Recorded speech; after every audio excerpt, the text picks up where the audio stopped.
যে ব্যক্তি আল্লাহ এবং রসুলের গোলাম হতে পারেনি, আল্লাহ এবং রসুলের অনুগত্য করতে পারেনি, সেই হচ্ছে প্রকৃত লোকসানে নিপতিত রয়েছে।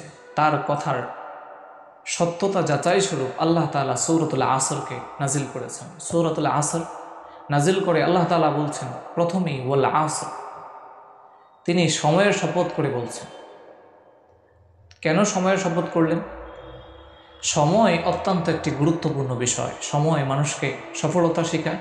সময়ের গুরুত্ব না বুঝলে, সময়কে কাজে না লাগালে মানুষকে এটাকে পেরেশানিতে নিমজ্জিত করে, পেরেশানিতে নিপতিত করে।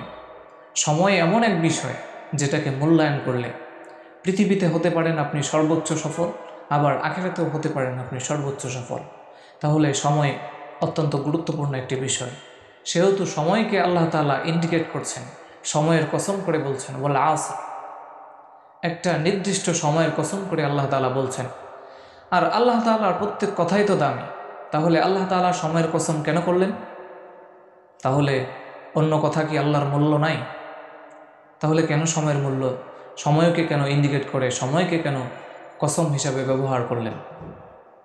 সেটার উত্তর হচ্ছে আল্লাহ তাআলার প্রত্যেক কথাই হচ্ছে শক্তিশালী, যুক্তিসম্পন্ন। কিন্তু আমরা যেই কথাটা মানুষকে বেশিভাবে বিশ্বাস করবার চেষ্টা করি, বেশি গুরুত্ব বোঝাবার চেষ্টা করি, সেখানে আমরা কসমকে ব্যবহার করে থাকি। আল্লাহ তাআলা এই কসম করার পর যে কথাটা বলবেন এটাও অত্যন্ত গুরুত্বপূর্ণ কথা, সেজন্য আল্লাহ তাআলা কসমকে ব্যবহার করেছেন, যেন এটা আমাদের বুঝতে সহজ হয়, বোধগম্য হয় যে আল্লাহ তাআলা কসমের পরে যে কথাটা বলবেন সেটা অত্যাধিক গুরুত্বপূর্ণ কথা। সেহেতু আল্লাহ তাআলা পরে বলছেন ইন্নাল ইনসানা লাফি খুসর, নিশ্চয়ই সমস্ত মানুষ ক্ষতির মধ্যে নিমজ্জিত রয়েছে, ক্ষতির মধ্যে রয়েছে।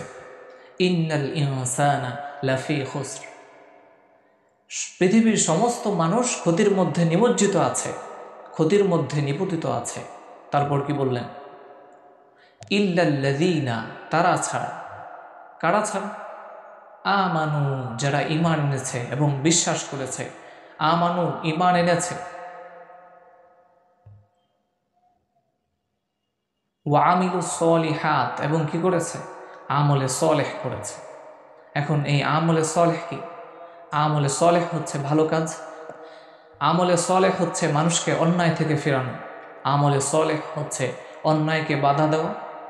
আমলে সলেহ হচ্ছে কথার মাধ্যমে, কাজের মাধ্যমে, হাতের মাধ্যমে, ঘৃণার মাধ্যমে, প্ল্যান প্রোগ্রামের মাধ্যমে অন্যায়ের মধ্যে বাধা দেওয়া।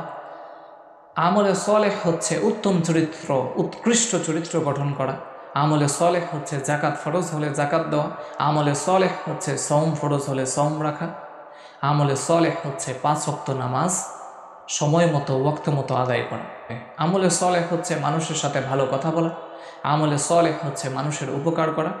আমলে সলেহ হচ্ছে মা বাবার খেদমত করা। তো আল্লাহ তাআলা এভাবে বলছেন ওয়া আমিলুস সলিহাত, যারা আমলে সলেহ করবে। ওয়া তাওয়াসাউ বিল হাক্কি, তারপর কি বললেন? মানুষকে হকের দিকে আহ্বান করা, মানুষকে হকের দিকে ডাকা। ওয়া তাওয়াসাউ বিস সবর, এবং কি মানুষকে ধৈর্যের উপদেশ দিতে হবে। ধৈর্য এমন জিনিস, ধৈর্য মানুষকে সফলতার উচ্চ শিখরে পৌঁছে দেয়। ধৈর্য, প্রত্যেক কাজে ধৈর্যের প্রয়োজন। যেখানে ধৈর্য নেই সেখানে সফলতা নেই। সুতরাং আল্লাহ তাআলা বলছেন ওয়া তাওয়াসাউ বিস সবর, মানে ধৈর্যের কথা বলেছেন। আল্লাহ তাআলা মানুষকে ধৈর্যের উপদেশ দিতে বলেছেন। যেখানে ধৈর্য মানুষের সফলতা নির্ধারণ করে, ধৈর্য মানুষের পরকালকে সুন্দর করে, ধৈর্য মানুষের দুনিয়া ভিত্তিক জীবনকে প্রফুল্লময়ী করে, ধৈর্য মানুষের আখিরাতময়ী জীবনকে প্রফুল্লময়ী করে, সন্তুষ্টময়ী করে, আনন্দদায়ক করে, চিরস্থায়ী করে। ধৈর্য এমন এক জিনিস যা মানুষের জীবনকে উচ্চ শিখরে নিয়ে যায়। ধৈর্য ছাড়া মানুষ সফলতার মুখ দেখতে পায় না, সেটা হোক দুনিয়া কিংবা আখিরাত। এখন কিছু সময়ের জন্য আল্লাহ তাআলা তাকে বিপদ নামক পরীক্ষা দিয়ে নিমজ্জিত করেছেন, পরীক্ষা নিয়েছেন। সেহেতু সে ভেঙে না পড়ে যদি ধৈর্য ধরে, তাহলে এর ফলে সে যেমনভাবে নেক দ্বারা তার জীবন বদলে যেতে পারে, ঠিক তেমনভাবে পরবর্তী সফলতাটা তার আগের চেয়ে আরও দ্বিগুণভাবে প্রফুল্লময়ী হতে পারে। সেহেতু ধৈর্য এমন এক জিনিস যা আল্লাহ তাআলা কোরআন মাজিদের বিভিন্ন জায়গায় বলেছেন ধৈর্যের কথা। ধৈর্য মানুষকে আল্লাহর সাথে সম্পর্ক গাঢ় করতে শেখায়।